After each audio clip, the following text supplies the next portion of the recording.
Hi, and welcome to Genre Chat. I'm Sherry Lynn Bisbano, your host. Today we're talking with a gentleman who most of you have probably heard maybe on Focus on the Family, maybe heard him at a writer's conference, and he has some great books. I love the title of his books. They are for boys and men. Writing for boys and men is what we're talking about today in our genre. And our guest is Tim Shoemaker. Is it Shoemaker, right? Yep, Shoemaker. Shoemaker. Thank you, Tim. Tell us about yourself and welcome. Well, thank you. I'm glad to be here. Background, I guess, with me is I'm happily married, dad of 3 sons. So with boys, that's sort of gives you an idea why I headed that direction, writing for boys and for men. And I never had planned to be a writer. I actually had a 1-hour photo business, and you know where all of those went.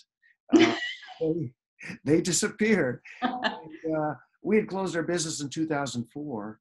My dream there had been that the business would do so well that I could spend more time writing, and that wasn't happening. And eventually, we just had to close that business. And then I felt that was God's nudge or push to go all in on the writing end of things. So that's a little bit about my background. I used to love those drive-up 1-hour photos, so I'm dating myself. And I worked at a CBS in the 1-hour photo. So that's a great, it's remarkable what you guys do with 1 hour and getting those photos out. But I want to ask you, tell us a little bit about, I know you write nonfiction and devotions, and you have some that I just love the names. And the outdoor devotion, the indoor devotion, and the one that is combined. Can you tell us about those devotions?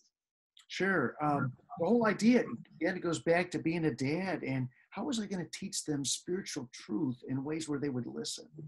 And so I struggled with that, and I wrestled. I would sort of stop and start with family devotions until I tried like a little object lesson type of thing. I actually did this little coin trick and taught a little lesson on top of that. And boy, they were engaged. And the next week I did something similar. And so then kept going where week by week I was writing these things down. Eventually I thought maybe they would use them someday. Never thought of a book with these, but was at a writer's conference and was talking about my fiction to an editor, and they weren't interested. And he said, "What else do you have?" And I was like, "Nothing. This is what I came here for," right? But I didn't say that, of course. And the Lord brought to mind these devotionals. He was extremely interested in that. And so, yeah, that ended up being a series of object lesson and activity-oriented devotions that you can do with kids, not just boys, but they work for boys. And so, yeah, that's part of the nonfiction end. You're right. Give us the names of those 3 devotions. I love the outdoor one is smashed tomatoes. That's and what is it? Rockets and then there's mashed potatoes, and then there's bashing burritos. I just love it. Boys probably just are attracted to those titles. They are. How did you come up with them? Well, you know what? That was, I think, more the editor. He was taking some of the devotions that I had in there. I think I probably had something that's a whole lot more sophisticated.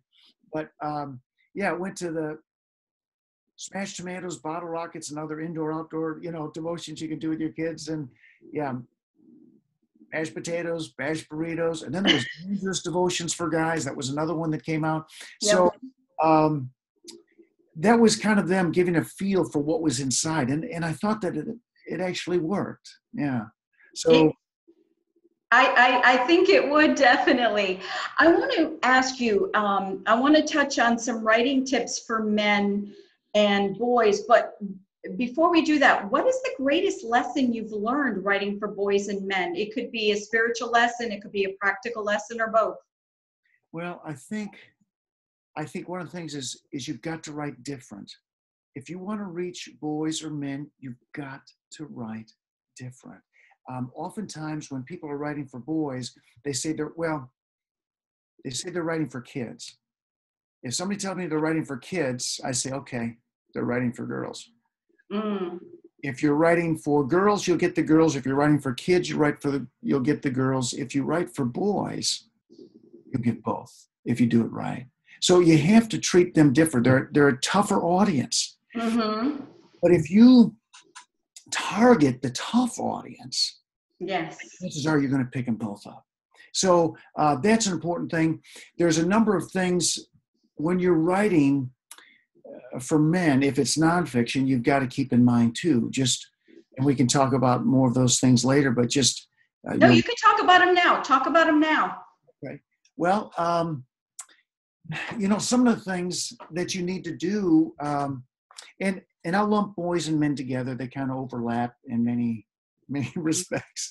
So actually, a lot of the things, if I'm talking to an audience of junior high students, I can use the same types of things I'm talking to men. Hate to say it, but it's that you've got to keep that dynamic in there of keeping them interested. Mm. Some of the things you've got to remember if you're writing for boys or for men, and you got to have a great cover.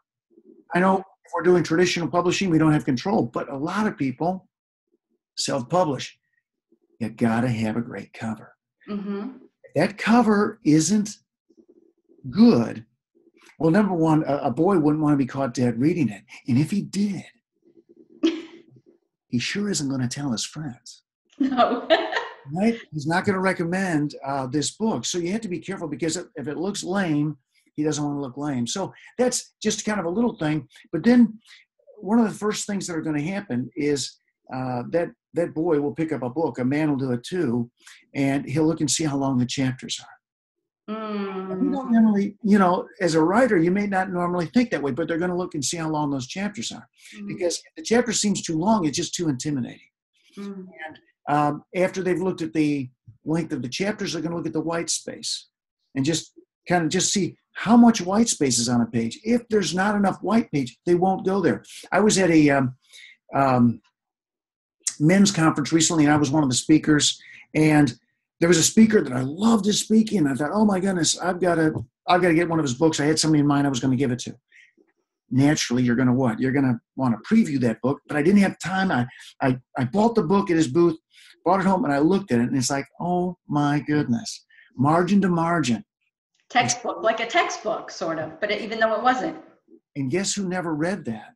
Your friend. Oh, you. Oh. No, I was going to check it out before I gave it to him, and so I never gave it to him. And so the point of it is, you don't want to just sell books. You want them to read. You want them to make a difference. You'd better have white space. If you're writing fiction, you need cliffhangers. So, of course, you're going to have that. And if you've got short chapters, it's more cliffhangers. And so those are hooks that hook your reader in. So like when I'm writing fiction for boys, my chapters average about every 5 pages. Well, that's a lot of hooks you're throwing in your reader with the cliffhangers there. So you've got to remember that men are very similar with that. And then, of course, your opener. Your opener has got to pull them in because that's all they might read is the first line or two. And that's it. So, those are important things. I think realistic has got to be important too. When you're reading something for men, it's got to be realistic. If you've ever listened to like a radio talk show and there's maybe a psychologist on there and he's talking and they're asking questions, sometimes it's just so unrealistic. Yes. You want to call in and say, come on, be a man. You're a man. Yes. You're not relating. Don't candy coat it. Don't beat around the bush. Just to the point and be real. Yes. It's unreal. If we sense something that's unreal, a man, adios, we're not going to go there. And so in your nonfiction, that's of course a big issue. But in your fiction, you've got to watch how realistic it is. For example, just the way guys talk to each other or don't talk. Sometimes in a book, we make the guys just too conversational. Mm-hmm. It's just unrealistic. And if my character doesn't relate to me as a reader, if I can't identify with them, then everything I do to ratchet up the tension, all the conflict, it's not as effective because I'm not invested in this person, because they're not like me. We want to have characters that the reader says, oh, wow, yeah, I'd like to be like that person, or I am like that person. Mm-hmm. So, anything that takes them out of the story experience, be careful. If they ever stop to say, could that really happen? You're going to watch that. And again, like I mentioned the thing about when they're talking to each other, watch how boys talk to each other. Mm-hmm. They talk best when they're doing something. Right. Women are face to face, boys are side by side, doing something, working. Right. I think I learned that from you at one of the writers' conferences. Yeah. So you don't want, if boys are talking to each other face to face and that conversation goes on more than a couple of lines, suddenly it doesn't feel right. It's right.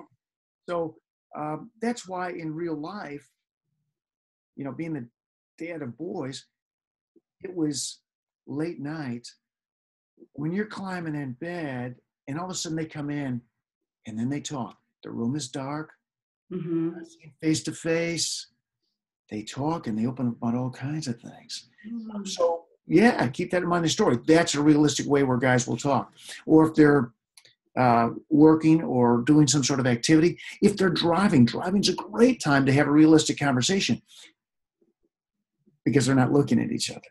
Right. Looking out the windshield, or one's looking out the side window, and you can have some great conversation. So in your stories, you have to be sure that, you're being realistic like that. Anyway, those are just some little things to be thinking about there, I guess. Those are great tips, because I'm writing a fiction book that has a male character that is a rugged type guy, and because I've spent so much time, I was in the military and I was the only female on an all-male crew, so I learned a lot from how they didn't talk or how they talked. So I try to put that in my writing as well, and it's so important to know that, because as a female writer, because I know some female writers are watching, guys don't talk like girls talk. Right. So, and it wouldn't be believable. But I wanted to tell you, and I want you to talk about your fiction series a little bit. But I was looking at The Code of Silence and Back Before Dark and Below the Surface. Mm-hmm. And where did you get the ideas for those? Do you get ideas from your own sons, or just maybe something that happens to them? Your characters might not be based on them, but how do you get your ideas for this series? It's funny. Of course, you're always mixing in personal experiences to a certain extent to add that realism. But some of the base ideas, like, for example, Code of Silence, it's about a robbery that takes place at a fast food restaurant just after closing. And now, I live in the town of Rolling Meadows, Illinois. I grew up in the town of Palatine, Illinois. If you Googled Brown's Chicken Massacre, you'd read about that horrible robbery of a Brown's Chicken that took place back in the 90s,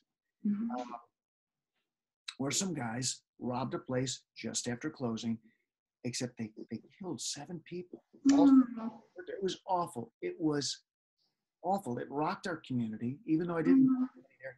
You just never forgot this. And it was just this tragic thing. I mean, you've got a dad waiting in the parking lot, waiting for his son to pick him up after work. What's taking him so long? It's because a monster marched him into a cooler and killed him for what? The money in the cash. And so these things stick in your mind. And there's always, as a writer, you're saying, what if? What if it was different? What if maybe some had witnessed a crime, a robbery of a fast food place, but they got away, and now they're being hunted? And next thing you know, you see you've got a premise. So based on a real life situation, it gives an idea. Similar thing with Back Before Dark. There was a kidnapping that took place in Minnesota bothered me as a dad because there were 3 boys on their bikes and one of them was taken. Ugh. It bothered me so much. And I can understand why, because you have 3 boys. They probably relived that in your head. believe me, I went over things with my boys on how to handle situations like that. But then it came, what if it was different? What if, okay, one was taken, but the others never stopped looking? And what if we did something a little different? So it's not based on some of these real life things, but it's influenced by these things that stick in your mind and that really affect us. That might make a great story. So yes, things like that. Every one of those books, there's be something I can go to. I want to tell you, you're below the surface. I love the comment that's written there. Fear can be buried, but that doesn't mean it's dead. Oh my goodness. I love that. Me too. I do too. You know what? With Code of Silence, when I sent it in, they took the title, which was great, but they added a tagline. Okay. Next book, I'll send in a tagline. And the tagline for that one is good too. Something about if your friend is in the dark, you may have to go in after him or something like that. Sometimes rescuing a friend from darkness means going in after them. Yes. That was actually just a slight change of a quote that somebody had, and I give, of course, credit in the book on that quote there. So it's just a slight variation of that, but I love that. Well, then, with the one on Below the Surface, fear can be buried, but that doesn't mean it's dead. And obviously, we're talking about fear. It's about a character that is wrestling with some fears that they don't even understand, and so it's a great opportunity to talk about fear with the readers, and fears that we bury tend to come back. And so we talk about fighting those fears with a sword instead of a shovel. Shovel, we dig them, we bury them. And so guys are big at burying. And what we really need to do is we need to be killers, and we need to kill that fear. And so it ends up in the story, is with any fiction, when you're writing, God's taking you on a journey too, and you're learning, you're exploring, you're trying to come up with answers to different things. So, So now, hypothetically, because you had told me that if you were writing for kids, you would pretty much be writing for girls. So how would you write? How is yours 3 stories different? Because you wrote them for boys. How are they different? What would you put in there that would make it different than just writing for regular teens? Well, some of the things we talked about: cover, short chapters, white space, opener, all those different things for sure. But there's other things that you need to be careful of. Some things to avoid. Number 1, you don't get preachy. Right. You don't get preachy. And so if you have a character that, just happens to recall something the youth pastor said, sorry, that's not realistic. Or there's chunks of scripture in there or whatever. I don't want to sound bad here, but a conversion scene, I'd probably never do it. I shouldn't say never, but I can't imagine ever doing it. It's been done poorly so much. And you don't need to take them to the conversion scene. You can bring them close. You can show the journey that they're on. So, yes, things like that you're thinking about. You want to have action. You want to be careful of your description. Don't overdo that. Just little bits. The details that you put in there, they're going to want to skim over that. It's going to annoy them. They're going to get upset with it. I think the big thing is I think I think I read more like a man than a woman, because I don't like all that. Just give me the bottom line, give me the action, give me the dialogue. I don't care what color the drapes are, stuff like that. No kidding. Who started this? Who cares? Who cares?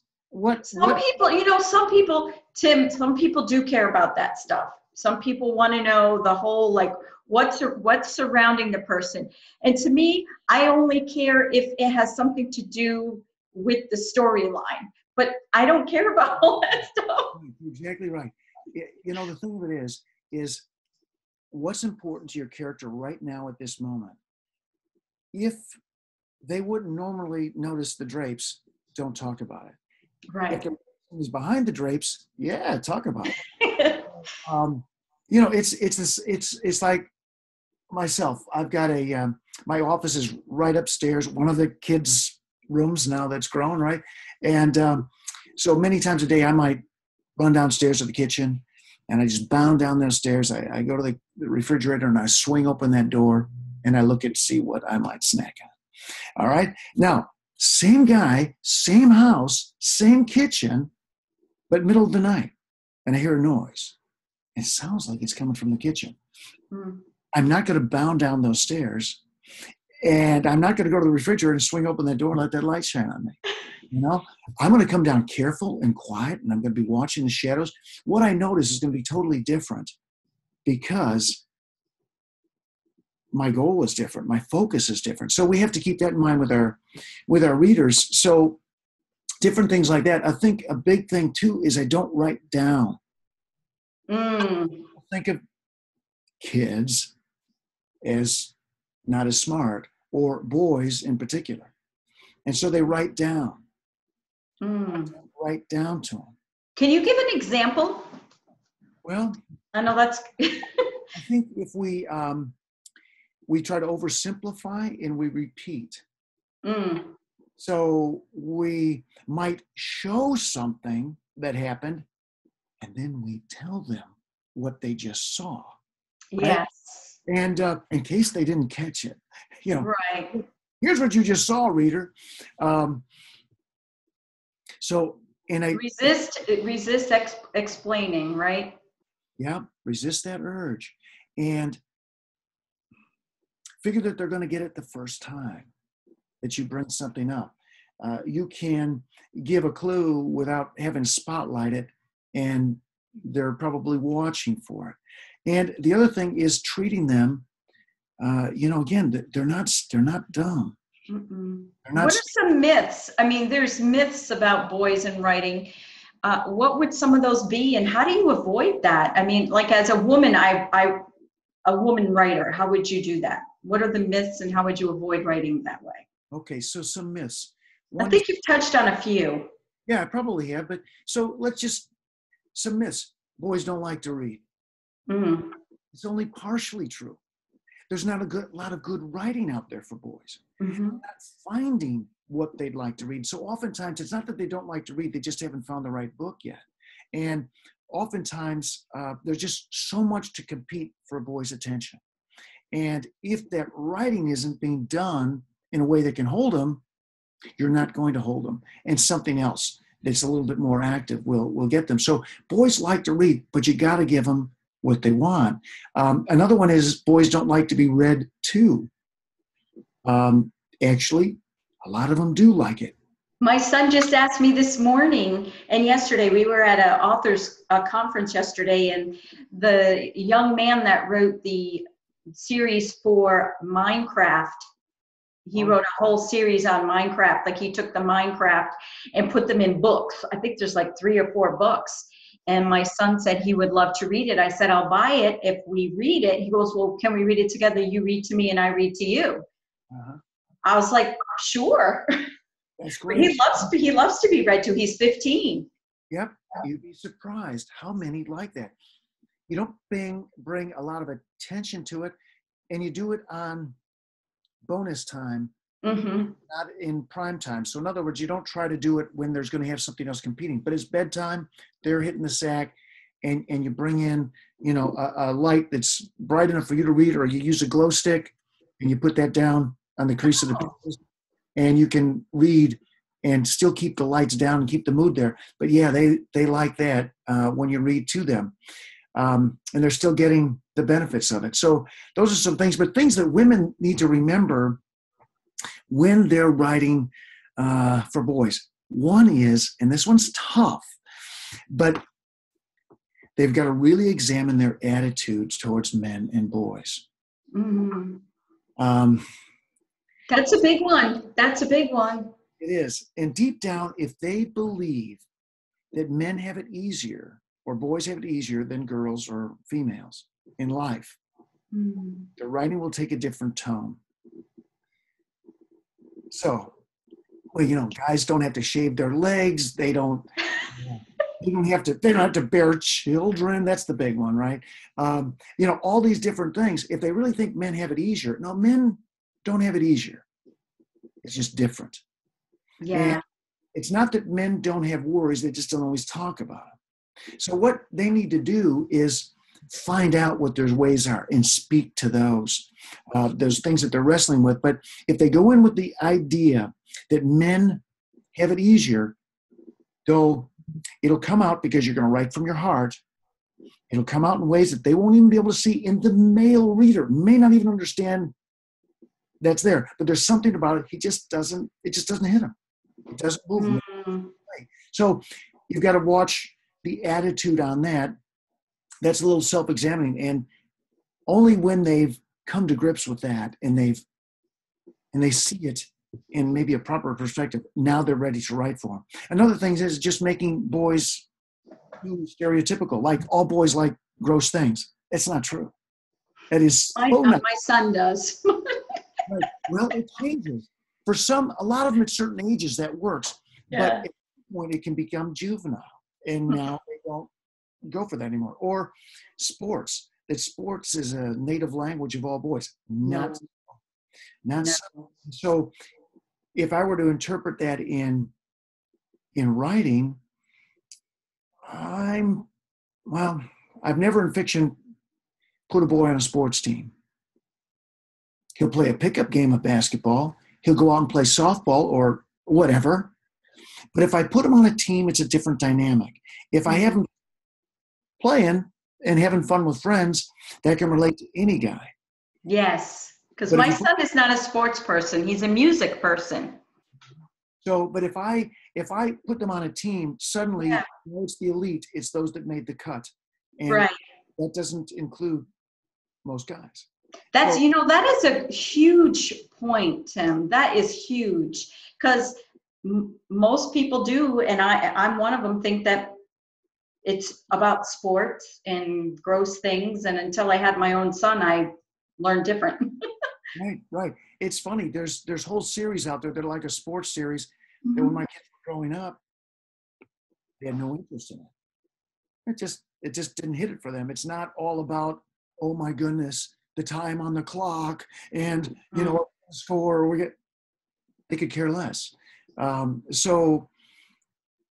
that was one of the things I think that drove me to write as well. Just not enough out there that they like. So let's see. We were talking about myths. We were talking about stereotypical. Making boys too girly. In their conversation or. Yes. They communicate too well. They express their feelings too well. They're more affectionate. They're more thoughtful. They're more obedient than they really are. We have to be real that way.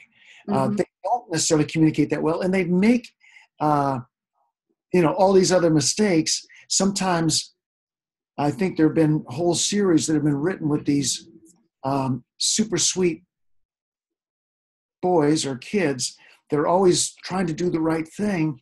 And after a while to a boy, it's like, yeah, it's salty